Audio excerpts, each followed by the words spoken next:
Vem desenhar comigo no curso mais bem avaliado pelos alunos. Resultados reais na primeira semana. O dobro do acesso. Pague um ano, assista 2. Todos os fundamentos para você criar os seus próprios personagens. 15 dias de garantia total. Essa é uma típica loja de quadrinhos nos Estados Unidos, no início dos anos 90. Não estranhe as longas filas de pessoas que não se parecem os típicos compradores de quadrinhos. Em novembro de 1992, a DC Comics havia lançado o hit instantâneo A Morte do Super-Homem. Com todo o barulho que fez na mídia, o gibi atraiu a atenção de colecionadores e de não colecionadores. As pessoas compravam as edições na esperança de que elas valorizassem e mais tarde, ao serem vendidas, gerassem um bom lucro. Isso fez com que a edição alcançasse uma tiragem surreal. Os números inflacionados não representavam a verdadeira intenção dos leitores de continuarem no título. A comoção alcançada e, lógico, o número de vendas fez com que os editores da DC Comics encomendassem outra grande saga, dessa vez envolvendo o Batman. O morcegão teria sua coluna partida pelo seu inimigo Bane e seria substituído por uma versão mais hardcore, bem a cara dos anos 90. O barulho causado na DC Comics chegou até a Marvel. Os manda-chuvas da Casa das Ideias gostariam de seguir os mesmos passos da distinta concorrência. Foi daí que surgiu a incumbência da criação do que viria a ser chamado a Saga do Clone, envolvendo o amigão da vizinhança, o Homem-Aranha. Mas o que era para ser apenas uma história de 12 partes, com o objetivo de trazer o status quo anterior do Homem-Aranha, solteiro, mais identificável com seus leitores, acabou se arrastando por 3 longos anos, numa trama cheia de reviravoltas, novos personagens sendo introduzidos e, claro, um monte de buracos de roteiro. Nesse vídeo, vamos explorar os bastidores da Saga do Clone, além de comentar diversas curiosidades envolvendo a história. A história que serve de partida para a Saga do Clone começa, na verdade, em 1975. Os fãs chamam essa história de A Saga do Clone Original. Nesse arco, o Homem-Aranha se vê às voltas com Gwen Stacy, aparentemente viva, como se nada tivesse acontecido na história onde o Duende Verde dá cabo da vida da moça. Logo, vamos descobrir que aquela Gwen era um clone criado pelo vilão Chacal. O Chacal iria criar também um clone do próprio Homem-Aranha, que manteria as memórias do original. Na conclusão dessa história, o clone se sacrifica para salvar o melhor amigo do Homem-Aranha, Ned Leeds. O Aranha original, então, pega o corpo de seu clone e o lança em uma chaminé de uma fábrica ali perto, para que o corpo fosse incinerado e a história terminaria por ali. Tendo recebido a incumbência dos editores de criar uma história tão impactante quanto a morte do Superman, os roteiristas Terry Kavanagh, o primeiro a propor a trama, J.M. DeMatteis, Howard Mackie e Tom DeFalco, arquitetam a nova Saga do Clone. A ideia é que o clone do Aranha não havia morrido naquele combate nos anos 70. Além disso, o sobrevivente não era um clone, e sim o verdadeiro Peter Parker. E agora ele estava de volta, pronto para recuperar as rédeas de sua vida e sua atividade como Homem-Aranha. Por trás dessa ideia, na verdade, estava a vontade dos roteiristas de recuperar o status quo do Homem-Aranha. Casado com Mary Jane, o herói agora parecia se relacionar com o público mais velho, afastando-se de suas aventuras juvenis do início de carreira. Trazendo de volta o Peter Parker original, que agora usava o nome de Ben Reilly, os roteiristas queriam que o Aranha ficasse novamente solteiro, sem passar pelo trauma de um divórcio. A saga foi planejada para durar 12 partes. Sua conclusão se daria em Spider-Man número 400, a ser lançado em abril de 1995. Kavanagh se recorda da fagulha original da saga. Foi o jeito que demos de voltar à essência de uma forma orgânica, sem divorciá-lo, o que daria uma carga pior. O problema é que a Saga do Clone foi vítima de seu enorme sucesso inicial. as vendas do título simplesmente dispararam. Os leitores estavam interessados em saber o que aconteceria a seguir.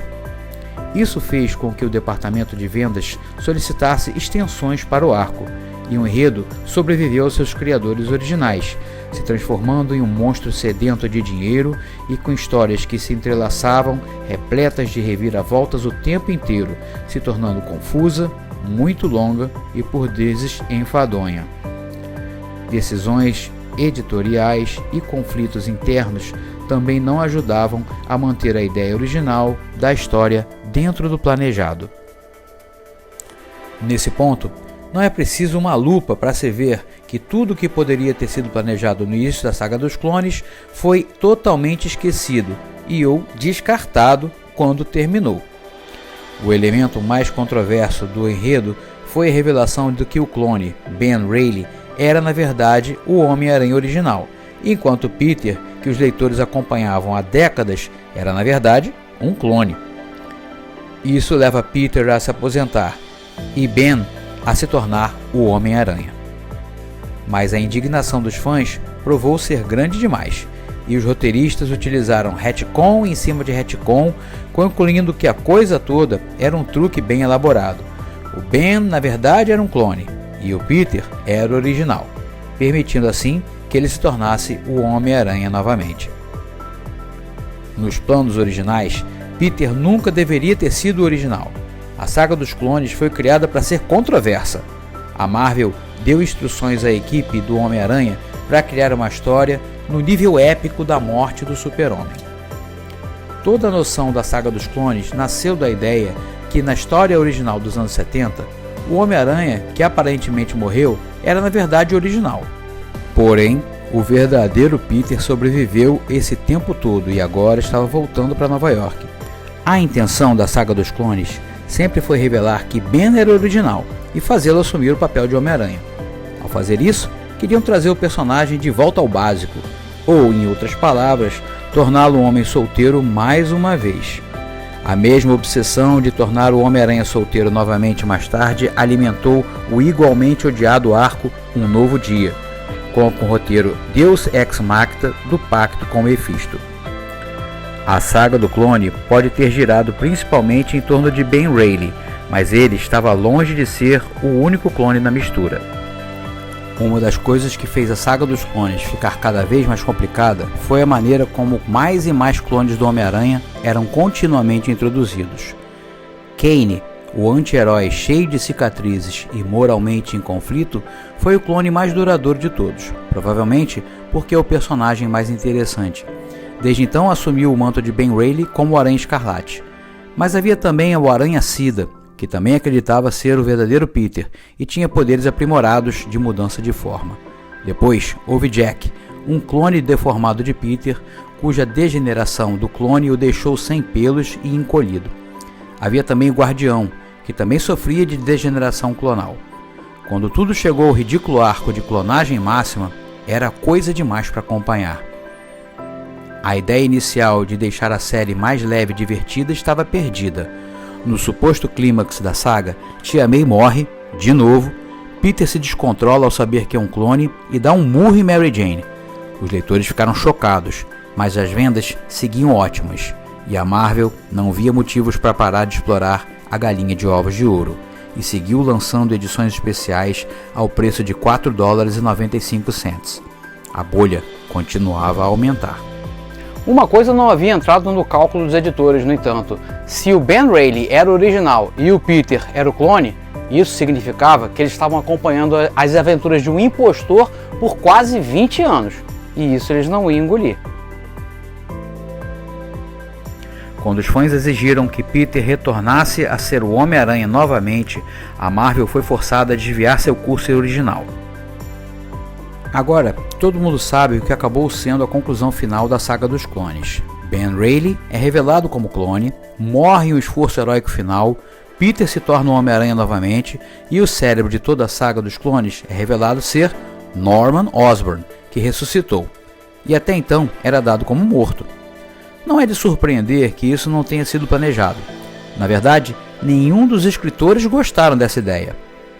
Quando Bob Budiansky foi demitido do cargo de editor-chefe, ele até fez questão de escrever um memorando implorando que Norman Osborn não fosse ressuscitado.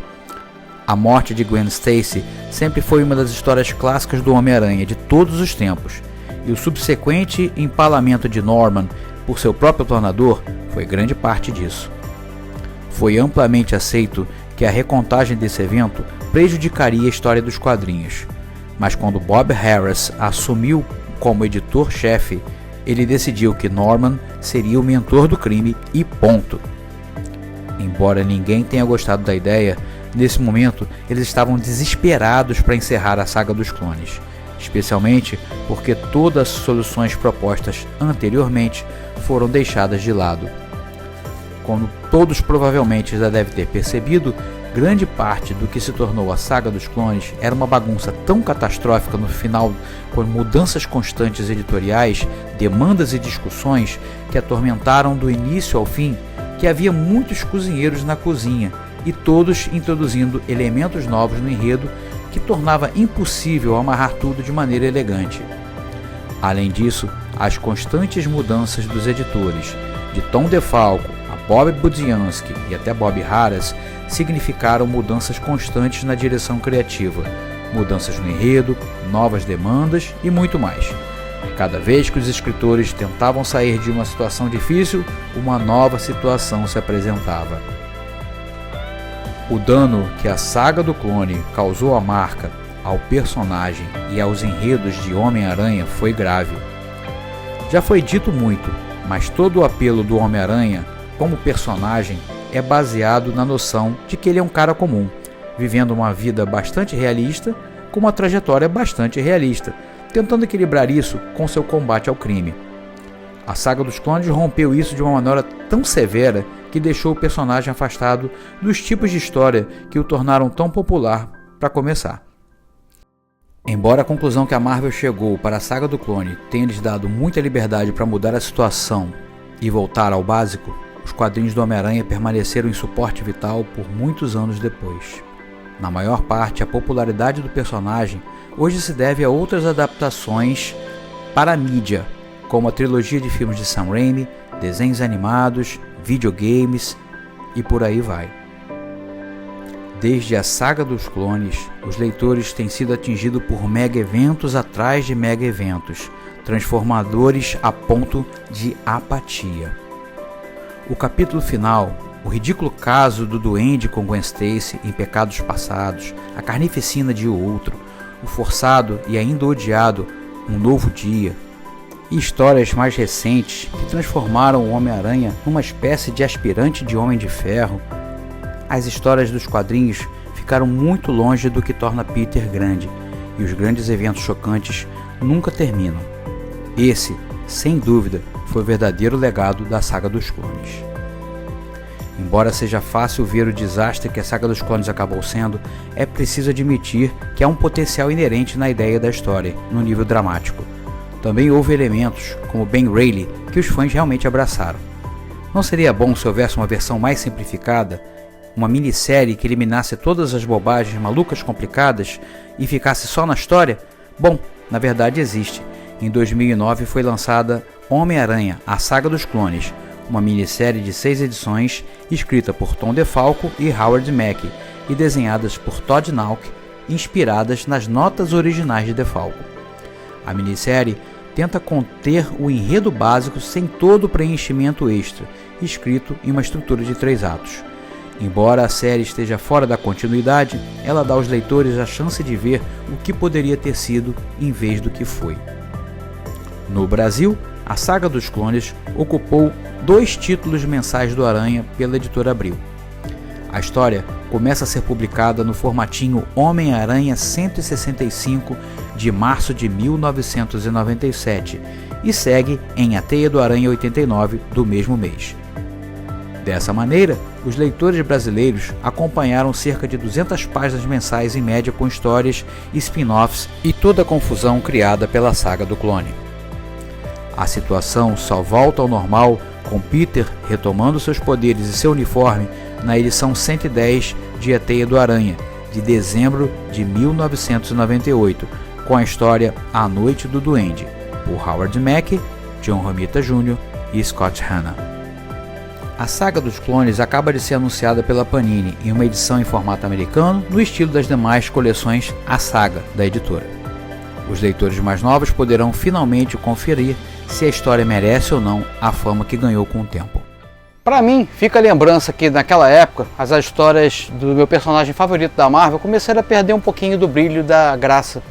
Eu mesmo assim continuei acompanhando e colecionando o gibi até mais ou menos meados dos anos 2000, quando eu abandonei de vez as mensais. Talvez porque, paradoxalmente, quando tudo é mega evento e tudo é especial, nada é especial. As coisas perdem um pouquinho o peso e a importância e acaba ficando chato de acompanhar. Talvez tenha sido isso o motivo de eu ter parado de colecionar o Homem-Aranha. Agora, cabe às novas gerações decidirem se a saga do clone foi ou não, talvez, o estopim disso. Eu vou ficando por aqui, espero que tenham gostado de mais esse documentário aqui do canal e a gente se vê em breve aqui no YouTube. Tchau, pessoal, até a próxima.